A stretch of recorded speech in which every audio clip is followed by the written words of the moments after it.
It's 4 p.m. We're bringing developing news. And the stories behind the headlines. This is Storycon. I'm Regina Lay. I'm Ed Lingao. Some stories are watching this midweek, July 30. Vice President Sara Duterte thanks her defense team and supporters after the Supreme Court declared the impeachment case against her unconstitutional.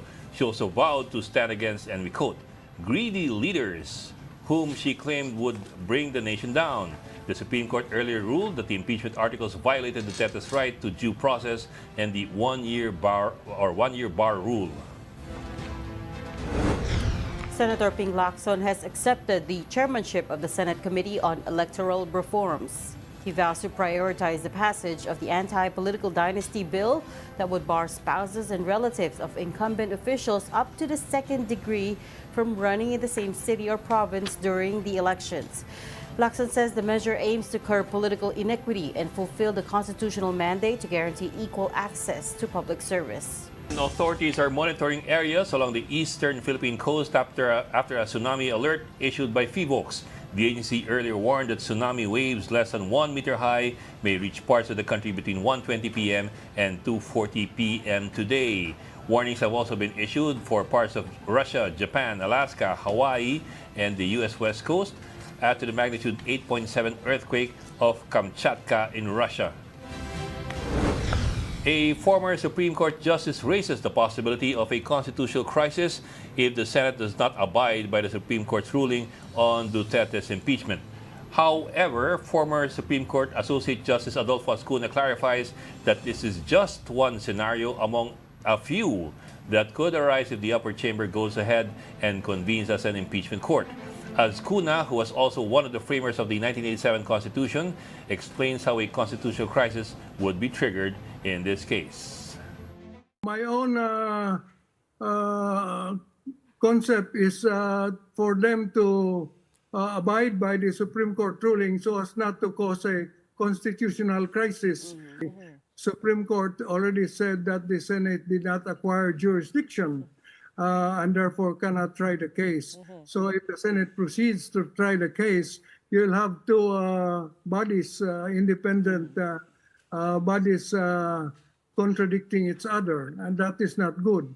That is what is called the pathology of a legal system, when there is not just a violation of peace and order, but there is a violation of the rule of recognition.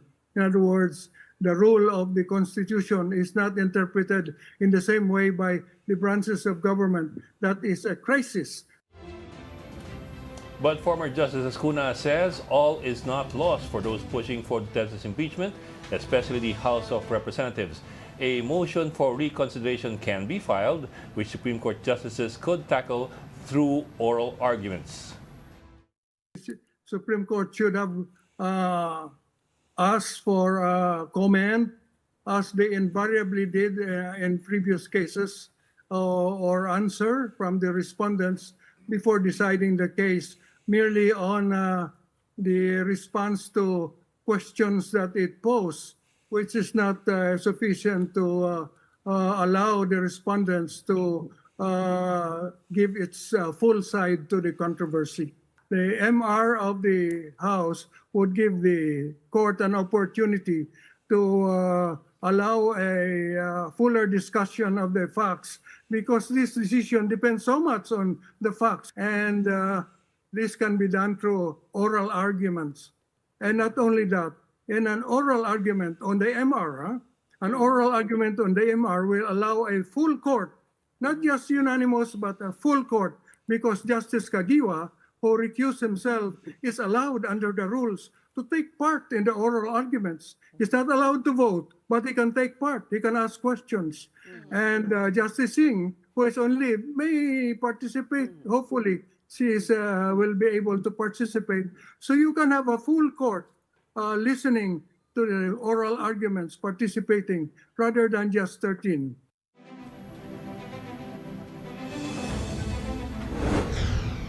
Bacolod City Representative Albi Benitez says questionable budget allocations prompted his decision to join the independent bloc in the House. In an interview with 1PH's One Balita Pilipinas, he cited the alleged removal of a 300 million peso floodgate project for Bacolod from the final budget despite initially being included. Benitez questioned why other districts allegedly received over 20 billion pesos while their climate resilience projects were dropped. He joins Navotas Representative Toby Tiangco and Cebu Congressman Duke Frasco in the House's so-called independent bloc. Questionable budget na tingin ko hindi dapat ginawa. No? For example, sa Bacolod, meron pa kami tinutulak na floodgates. No? Dahil ang pananaw namin at sa aming pag-review, no? Ang global warming is causing a lot of floods sa lahat ng mga lugar sa buong mundo. So kailangan po natin itayo, i-calibrate ang mga flood controls to flood gates and pumping station. So nandun na po yun, di ba? Nasa budget na. Pagkatapos bigla po nawala ng BICAM. So isa po yan sa mga gusto ko i-question kasi nakikita namin yung mga ibang distrito, napakalaki po ng budget. May mga 20 billion plus nakukuha. Samantalang yung 300 million floodgates project namin, biglang nawala. Ito yung mga bagay na tas sinabi rin ng Presidente, di ba? Aside from budget allocation, pati yung mga sinasabi niyang for the boys, SOP, mga questionable flood control projects. So, ito po mga dahilan kung bakit sabi namin, hindi kami sang-ayon sa current leadership. And joining us today, Regina Lay. Sorry. Na-introduce ko na sarili ko. I introduced myself already. What he's trying to say, everyone, is we don't have Ami today. Or There's also no Ronald today. Ronald is busy. It took a break today from us. Parang Or we took a break from him. Midweek break. Yeah, he's guesting at another at our sister program. A radio program ng TV5. With our sister show. So he couldn't make it today. Just to put context sa sinabi ni Adolf, I know where Adolf is coming from. I've been reading his post since over the weekend.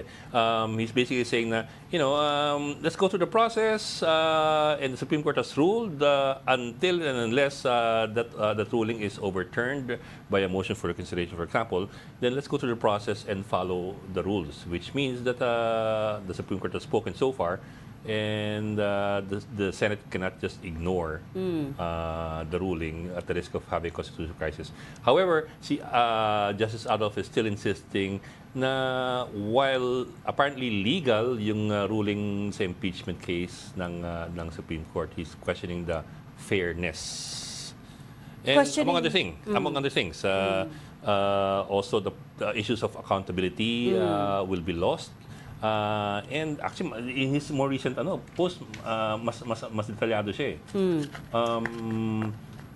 So he was also saying the Supreme Court basically did not give due process, even though it's asking for due process to the House of Representatives. That's why he's saying na better if we have oral arguments through the motion for reconsideration to be filed by the House, because apparently, according to Adolfo Escuna, the Supreme Court itself did not give due process to the House. He made a lot of points actually about due process. From what I understood was that he was questioning the constitutional basis. Yeah, all the new rules for insisting on applying due process in all phases of the impeachment, right? So remember the part that they're arguing about right now is the part where the initiating part, what constitutes something being initiated, which there already was jurisprudence. That's Francisco in the versus Francisco versus HOR case 2003. Oo, na parang nabaliktad in this instance, right? Nabago siya. And in any case, Justice Escuna was questioning whether there was constitutional basis, and for him, there is no constitutional basis for insisting on due process in all phases of the impeachment. The second thing about fairness is that I didn't realize this is my bad, but I didn't realize he was also one of the framers of the 1987 Constitution.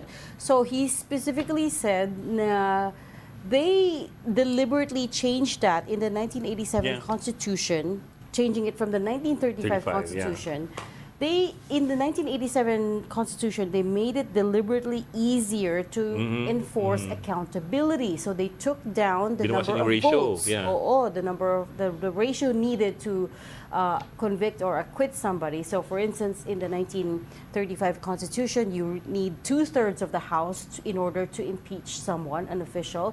They took it down to 1/3. For the Senate naman, dati 3/4 yun, yeah. tapos naging 2/3 na ngayon. So they deliberately took it down, and the intent of that is to specifically make it easier to enforce accountability, which again, he says, in this case, is not being followed. The spirit of the Constitution is not being abided by, right? And then finally, yung constituent powers. Ito na yung part where they being the three of them, the Senate, the lower house, and the Supreme Court being supposedly co-equal branches of government, just as Escudo was saying, they have the HOR has constituent powers, which means that they have sovereign powers, right? The Constitution gave them sole authority to initiate an impeachment complaint, and sabi ni Justice Acuna, the cardinal rule when it comes to constituent powers is where the Constitution puts it, there it should stay, right? You can't have another branch of government coming in and deciding, no, you're doing things the wrong way, this is how you should interpret.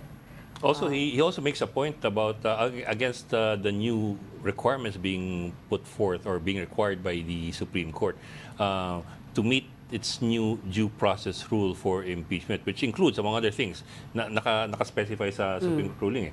Number one, dapat bigyan ng prior notice yung accused or respondent. Number two, kailangan to hear out the respondent. In several other previous impeachment cases, walang ganun eh. For example, in the case of Erap, si Villar just rammed it through. He just read the and then there was an uproar in the House, and that was it. And it was transmitted to the Senate, and that was the impeachment. And it wasn't questioned back then, yeah, if I recall correctly. Yeah. So there's prior notice. There's also the requirement that the respondent also gives his side. And the requirement now to attach evidence to both the copies to be given to the congressman and to the copy to be given to the respondent. So even the evidence is supposed to be given to the respondent na. So you have a lot of things that that's being asked of now of the lower chamber, which is not in the Constitution.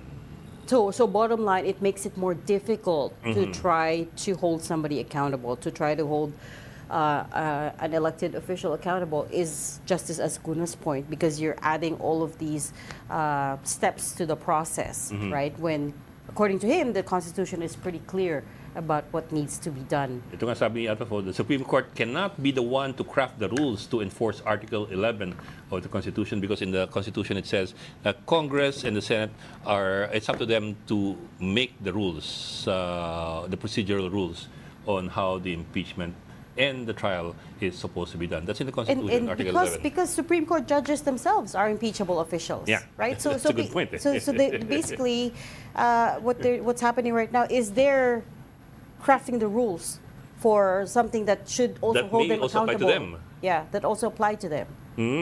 And that's what some of these other legal experts are questioning.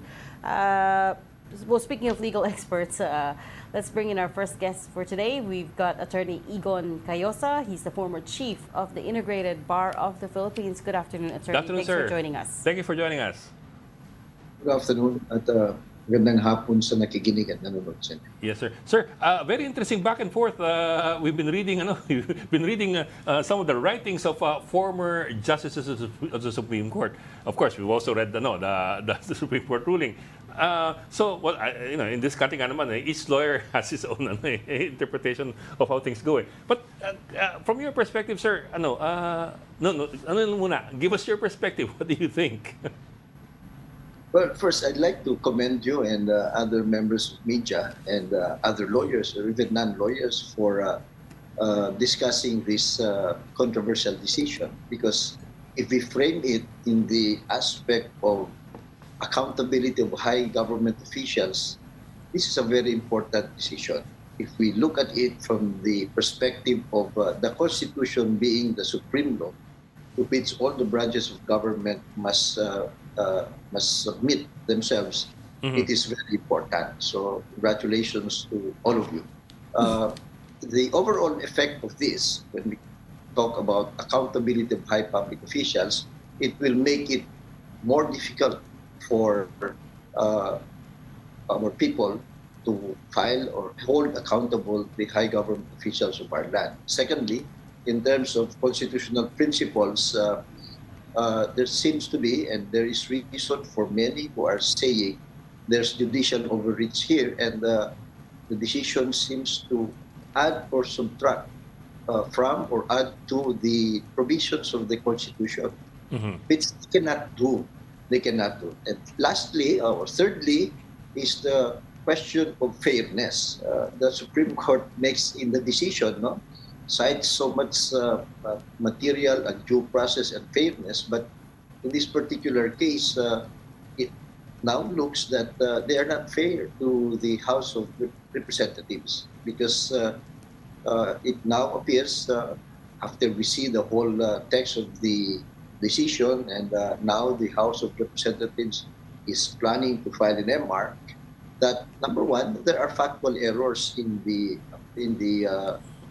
statements or appreciation of the Supreme Court. Secondly, it appears that the House of Representatives followed their own rules, the Constitution, the timelines, and the guidance of the Supreme Court in its earlier ruling, the Francisco ruling. But now they changed the guidelines and make it retroactively applicable to the House. So again, that's not fairness. We would understand why this case is very controversial, and I think it will be good for our country that it is discussed in detail.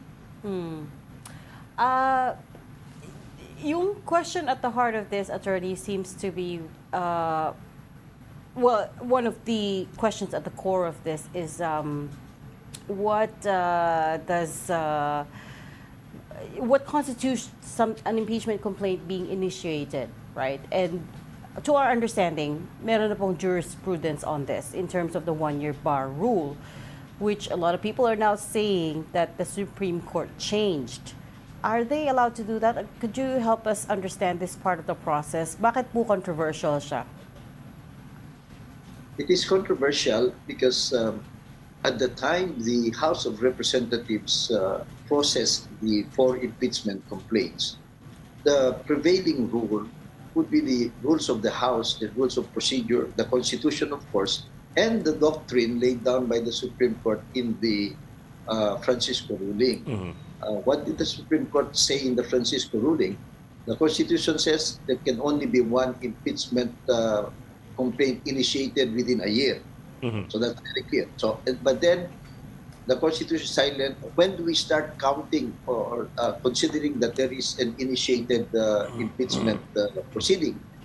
The Supreme Court in the Francisco ruling said it's not when somebody files a case. That's not the start. It is when because the House is supposed to, if there are cases filed by individuals, sponsored by a congressman, or filed by a congressman himself, the process would be for the House of Representatives to evaluate, look at the supporting documents, see if they're complete or authentic or genuine and sufficient, and then they will refer it to the Committee on Justice. So the Supreme Court said it's not the filing, it's when the House acts on it and refers it to the Committee on Justice. Okay, so in this particular case, there were 3 cases. They were all entertained by the House, but it took their time for whatever reason. And then they acted on it within the prescribed period of 10 calendar days. So hindi totoo yung sinasabing inupuan nila. They acted on it within the time limit prescribed by the Constitution. But meron ding dumating, there was a consolidated complaint, the 4th one, which was referred to the House plenary. So that was acted upon first by the House. It was approved by not only 1/3, which is the minimum, but more than 2/3 and it was transmitted to the Senate. And then thereafter, Yeah. the House said, yung tatlong mga complaint din, since we already acted on the fourth complaint, then we will just archive them. Right. But sir, is it so unusual to change jurisprudence even though there is a precedent? Of course, the law is still a living thing, no? And what applied maybe 20 years ago may not necessarily apply in this instance. And I guess that is why we have courts, right? But what do you think? Is it really so unusual to be overturning jurisprudence? And every now and then, the Supreme Court changes doctrine. It's allowed. As a matter of fact, the Supreme Court is not error-free, and that's why every now and then, the Supreme Court corrects itself and adjusts the doctrines to the realities of the present time. So they are allowed to do that. But in these instances, there's what we call a very settled doctrine of operative fact. It is unfair, so the Supreme Court can change the doctrine, but usually they will say this will apply prospectively to be fair, because you cannot also fault people for relying on your doctrine and then punishing them or castigating them later on. So usually when the Supreme Court changes doctrine, the application of that new doctrine, just like any law, should be prospective. So that's where the trouble arises, because in this particular case, parang naging retroactive to it. Sir, let me quote from the Supreme Court ruling on the impeachment case. The one-year ban should be reckoned from the initiation of the impeachment complaint. If unacted upon, or when it is dismissed if it has been partially acted upon. The one-year ban may also start to commence upon the violation of the fundamental rights of the respondent, which outs the House or the Senate of jurisdiction. So, this particular sentence, among other sentences in the ruling, would make it appear like, any verified complaint filed with the House triggers a one-year ban or the one-year bar. So the question would be then, what's to stop dummy complaints from being filed? I do remember nung panahon ni GMA, sunod-sunod ang pag-file ng mga so-called dummy complaints to immunize the president from legitimate or real or serious impeachment complaints. I'm sure you remember. I mean, I'm sure you know which lawyer I'm referring to. I will not state the name because he's already passed away. Pero there was this lawyer who was so famous for filing every year. Inuunahan niya yung iba magsampa ng impeachment complaint to immunize GMA. So what's to stop that now? And they were based on... basta naman. Precisely, the Francisco ruling was to stop that farce, di ba? Yung kalokohan na yan. And the Francisco ruling was widely applauded by everybody. Unlike this place. So the doctrine was sound. That's why people or lawyers or even non-lawyers are surprised bakit ngayon iniba nila. Because wala namang material differences dito eh. So, but even assuming that they think this is the better one, because, it depends on the composition of the Supreme Court also. Matatalino naman lahat mga yan. But if they do so decide na palitan yung doktrina, di ba dapat it should be made to apply prospectively. Sa Constitution nga, bawal yung retroactive effect of laws. Bawal yun as a general principle. So, in this particular case, mas katanggap-tanggap sana, and it will be fair, as some respected retired justices say, it should be fairer if prospective ito. Kasi nga, nag-rely naman yung mga abogado at mga congressman dito sa jurisprudence nila na existing at the time they process the impeachment claims. That's what they mean when they said that they abided by the Constitution and they followed all the legal framework around this when they filed. Tapos biglang the rules changed and then it was applied retroactively. Pwede ko sundin yun. Sir, if I may, is this the first time the Supreme Court did this? Hasn't the Supreme Court done this in previous cases where in redefining definitions, it changed things midstream. Like for example, well, tell me lang if this is apples and oranges or apples and apples, ha? So you're the lawyer, I'm not the lawyer. For example, yung the rule on early campaigning of yung sa Peñera case, di ba? The Supreme Court ruled na hindi early campaigning yan, hindi siya counted as early campaigning because hindi pa nagsisimula ang campaign period. So didn't that redefine, for example, early campaigning midstream as well, yung the party list rule on what party list groups are allowed? Didn't that also change everything midstream? So I'm wondering lang if this is similar to that in the sense na it's Supreme Court saying na these are the rules that should be in effect right now. Well, it depends on the particular details of each case. But you're correct, there are exceptional cases where the decision of the Supreme Court was given retroactive effect. But, you have to look at the nuances. That is acceptable and that is fair if there is an accused or a respondent who is prejudiced by a wrong or decision or an outdated practical rule or decision. And that's why, for example, decisions that are favorable to the accused are given retroactive effect. Why? Because of the constitutional presumption of innocence. Okay? So, but then in this particular case, yung nasa kabila ang respondent is a co-equal branch of government, the House of Representatives. They also have what we call the doctrine of presumption of validity and legality and constitutionality of official acts of government. Especially so, when it comes to impeachment, it is very clear in the Constitution. It's not just a constitutional right, but a constituent power and right of Congress to take care of the details of impeachment, what the House and the Senate. So, if you look at all these nuances, masusurprise ka talaga dito sa seemingly retroactive effect of this new decision.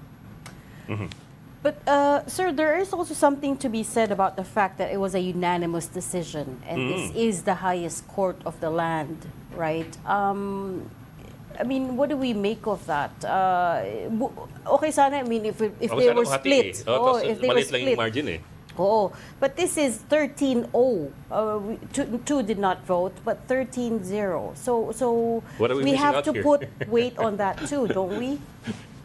Well, when the Supreme Court decides whether it is a split decision or a unanimous decision, it doesn't really matter, because it's the legality of or the soundness of the decision. So for us, for people who comment or evaluate, it holds very little weight. Hindi naman sila politicians. So dapat yan is ebidensya, ano bang katotohanan, what are the facts, what are the rules, or what does the Constitution say in spirit and in the text.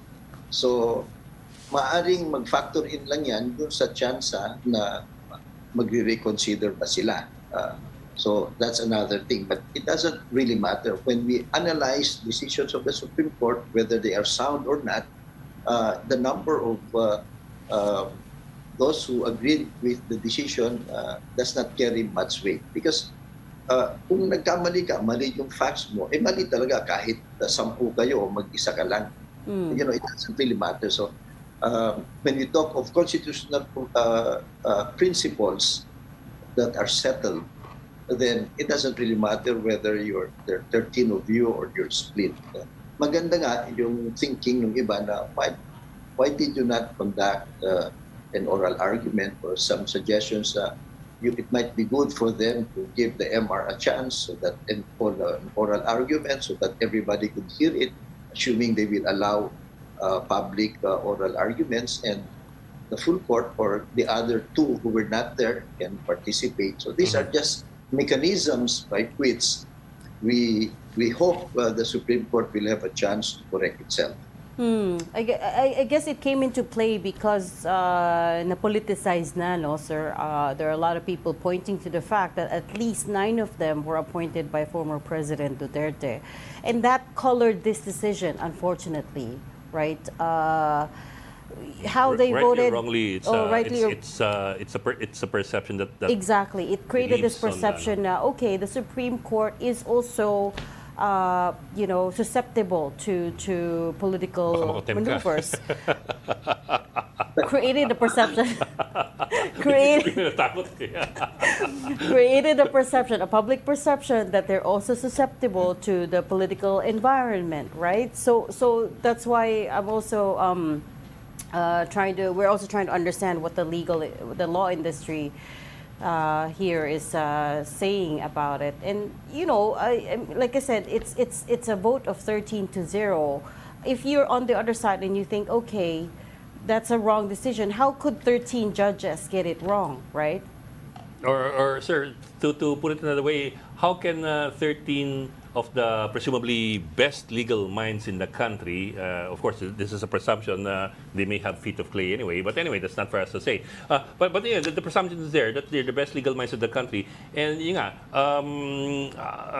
there are questions as to whether or not due process was conducted by the High Court. There are also questions as to whether or not the facts were the correct facts were looked at by the High Court. I mean, but these are 13 of the presumably best legal minds. So I mean, iba yun, sir, sa ano eh. I get what you mean, pero iba yun dun sa ano eh.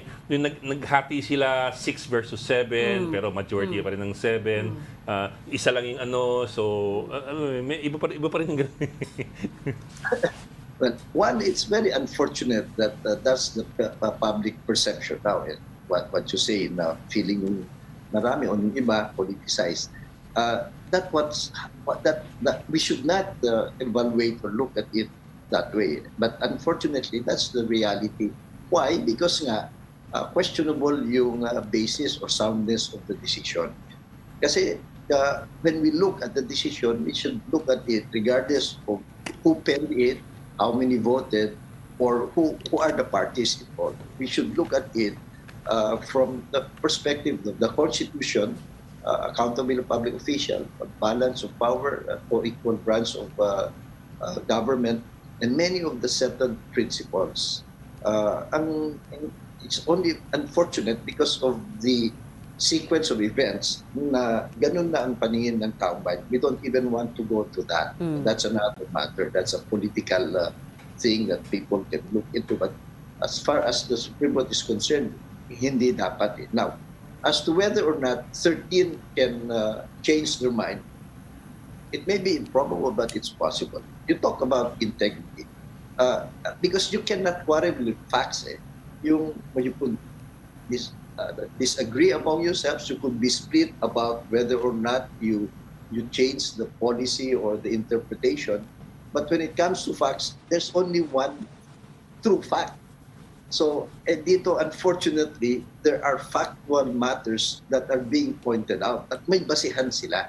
So, to me, the Supreme Court, of course, when these things are questioned, when the Supreme Court, whether unanimously or in a split decision, commit errors of appreciation of fact, ang labo nun. Talagang it will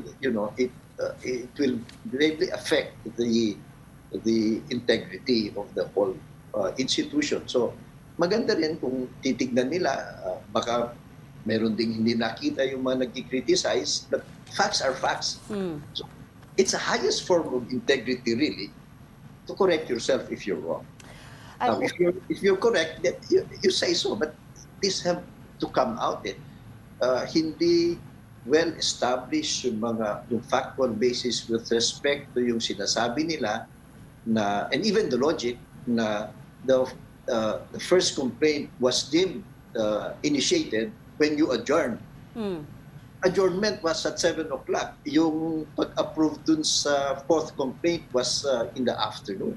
So how will something that was even the deemed initiated is not in the Constitution, di ba? But even so, let's use their logic.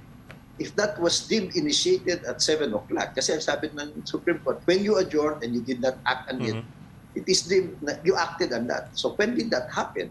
7 At 7 o'clock. o'clock. But the approval by the two-thirds vote of the congressman of the fourth complaint happened in the afternoon at transmit na nila sa Senado. So how can something that was deemed acted upon preclude action on the fourth complaint that was acted upon earlier? Ang labo ng logic na yan. So that again, the Supreme Court has to look into and decide. Pipilit ba nila? As you say, they're the Supreme Court, but there's a big difference between the ruling becoming final and binding from people believing in its justness or correctness.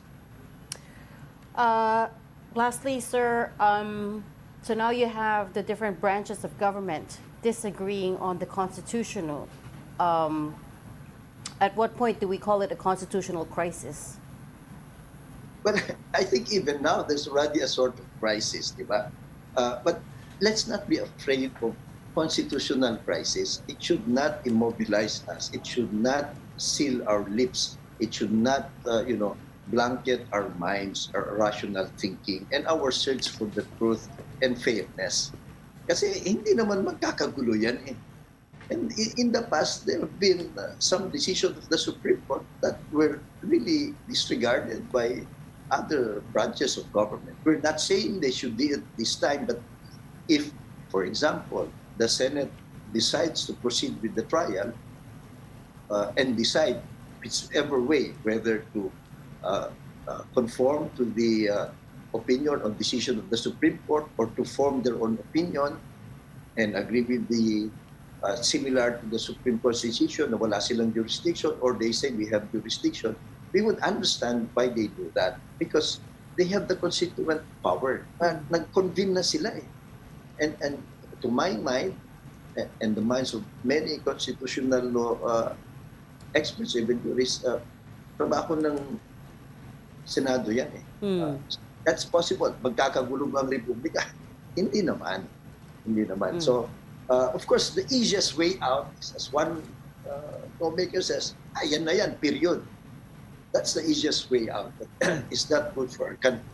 So, binabalanse din ngayon yan ng ibang branches of government. For example, ang official statement ng Malacanang, which is the executive branch, is we will respect the decision, but it doesn't mean we agree with it. So, doon mo na makikita na hindi magkakapareho. And we should allow space for that. Hindi naman tayo, yung constitutional crisis, kasi hindi naman tayo mag-civil war dito. Hindi naman mag-crumble ang ekonomiya natin.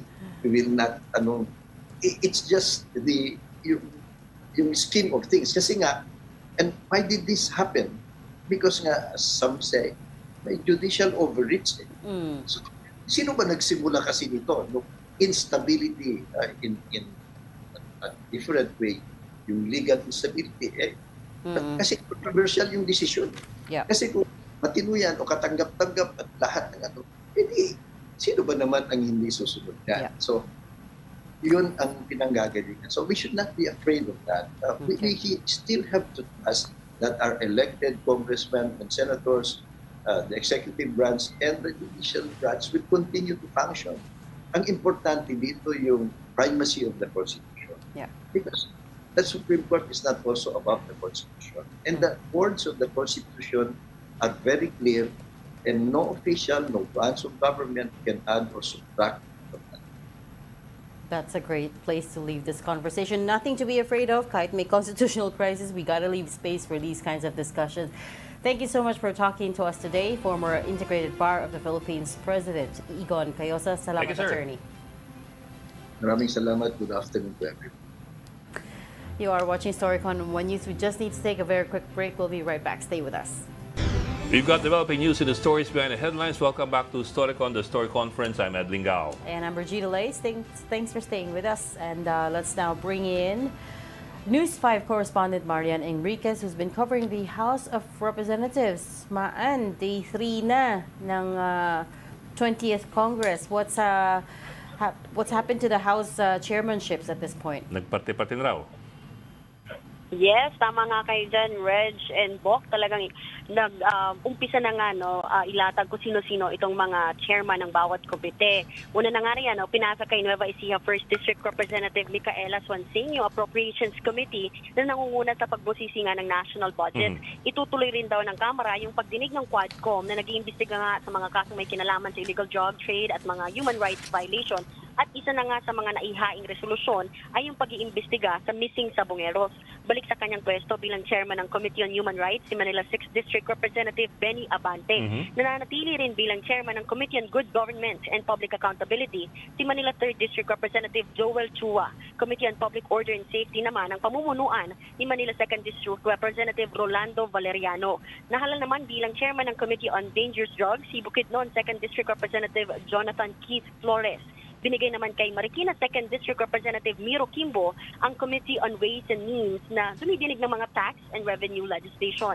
Habang si Batangas 2nd District Representative Jervy Luistro naman ang magiging chairman ng Committee on Justice. Chairperson naman ng Committee on Accounts si Davao de Oro 1st District Representative Maria Carmen Zamora. Mananatili naman chairman ng Agriculture Committee si Quezon Representative Wilfredo Enverga. At sa Basic Education Committee si Pasig City Representative Roman Romulo. Sa Higher Education Committee naman si Tingog Party List Representative Jude Asidre. Habang si CDO Representative Rufus Rodriguez pa rin ang committee chairman ng Constitutional Amendments. At sa Labor naman si Ramon Jolo Revilla III ang magiging chairman. Balik sa inyo. Well, si Swansing is appropriations, no? Who does she replace? Kasi I remember si Zaldico was forced to or had to resign in January this year as Appropriations Committee Chairman. But I don't recall anymore kung sino pumalit sa kanya from January until the end of the 19th Congress, eh. Yes, kung maalala mo, Bok, ang pumalit kay ko for the meantime, OIC noon, Senior Vice Chair, na si Marikina 2nd District Representative Stella Kimbo. Si Stella, So okay. siya yung pinalitan. So OIC lang siya. Hindi na nga, kasi di ba tumakbong mayor na ng Marikina, etong si Kimbo, pero natalo doon sa asawa ni MRC na si Maan Chodoro. So, ang asawa naman ni Stella Kimbo na si Kong Miro Kimbo, yung papalit naman sa Ways and Means. Important important committees, Okay. Si Swansing, is she a newcomer or Hindi, she was there in the 19th Congress. Pero I think first committee chairmanship niya to, no? Maan? Tama ka dyan, Reg. Parte din nga siya ng Young Guns, no? Mga first termer yan nung 19th Congress. At ngayon, chairman na siya nung House Committee on Appropriations. Meron din House leadership. So of course, Speaker is still Martin Romualdez, and the House Majority Senior Deputy Speaker pala. Medyo mahaba yung title. Senior Deputy Speaker is si Congressman J.J. Suarez, and then House Majority Leader is Congressman Sandro Marcos, and House Minority Leader is Congressman Marcelo Libanan. Was there any surprises there, Maan? Or parang na-plancha na by the time they went to a vote? We've been hearing about these names na the past few weeks before itong pagbubukas ng 20th Congress. No? Matunog talaga na si magiging SDS o Senior Deputy Speaker, si Congressman J.J. Suarez, habang si Sandro Marcos nga yung magiging majority leader. Pero yung kay Libanan talagang solid na rin dati, no? Naririnig na natin kahit sa ibang mga party list leaders, kina Congresswoman De Lima, Shell Jokno, na ang susuportahan talaga nila si Nonoy Libanan. So hindi na rin talaga tayo na sorpresa doon. Meron pang bago sa Senior Deputy Majority Leader, yung isang House Prosecutor na si Iloilo 3rd District Representative Congressman Noynoy Defensor. He's not part of the House prosecution panel, no? Yeah. Yung medyo, that's a sort of new name as well. Yes, maraming mga parte ng prosecution panel na nagkaroon nga ng mga key positions ngayon dito sa 20th Congress. Particular na nga rin si Congresswoman Jinky Luistro na chairman na ng Committee on Justice. Tapos yung isa pa si Keith Flores, bahagi na rin siya ng Committee on Dangerous Drugs. Papalitan nga niya si Congressman Ace Barbers. At nakita rin natin, umakyat din yung dating minority na si Congressman Rog Gutierrez ay parte na rin ng mayorya ngayon at Deputy Majority Leader na rin. Oh, si Congressman Rog has become a part of the majority. That's interesting. Tama. And then the House Secretary General remains to be si Secgen Reginald Velasco. No? Oo, tama. At Kahit- pati yung Sergeant at Arms din, si retired Police Major General Napoleon Taas. So sila pa rin naman yung Secgen. Kahit na the Supreme Court was questioning their role in the impeachment complaint. Nagpalakpakan nga nung tama nga dyan, Reg, nagpalakpakan nung inanunsyo nga na siya pa rin yung Secretary General noong araw nung SONA. Okay. Ay, nung morning session. I was wondering lang, although I don't know if the discussion is already gotten that far, if sa bagay, takal pa nun eh. If we get to February 6, I'm sorry, when we get to February 6, yung unang napag-usapan ba kung yung unang impeachment complaint na ma-file paandrin na nila o they'll stick to the same routine?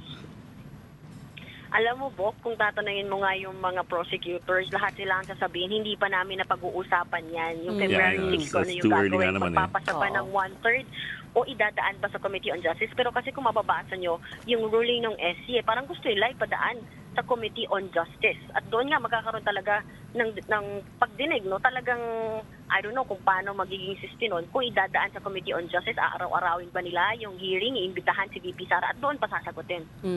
It's more of kung kailan mati-trigger yung yung initiation ng impeachment complaint eh. If. But we are also hearing that they might file the MR, the motion for reconsideration, this week, as early as Friday potentially, but nothing confirmed yet. So far, wala pa nagko-confirm. Yes, wala pa rin nga, no? Ang sinasabi lang nila ay inaayos itong MR, yun yung abangan natin. Kung ano yung lalamanin din nila, yung arguments nga nila sa MR nila. Okay. Okay. Maraming salamat. Mike Enriquez, ang TV5 reporter sa Kongreso. Thank you, Marian. Wala na tayong time, but we were supposed to talk also as well about the tsunami warning. May tsunami. Akala ko may babatiin. Unfortunately, it's another disaster. Pero sana naman it doesn't hit us. Mukhang the PBOX gave the all clear na for the Philippines. Oh, because it was, if anything, the danger time was 1:20 to 2:40 today, no? But I think the warning is still up. The tsunami warning is still up on the eastern parts, the eastern seaboard after the 8.7 magnitude earthquake off the Kamchatka Peninsula in Russia. But hopefully, again, it doesn't reach as far as here. That's all the time we have for today, unfortunately. Join us again tomorrow, 4 p.m. for Storycon. I'm Regina Lay. I'm Ed Lingao. We are One News, all sides, all the time.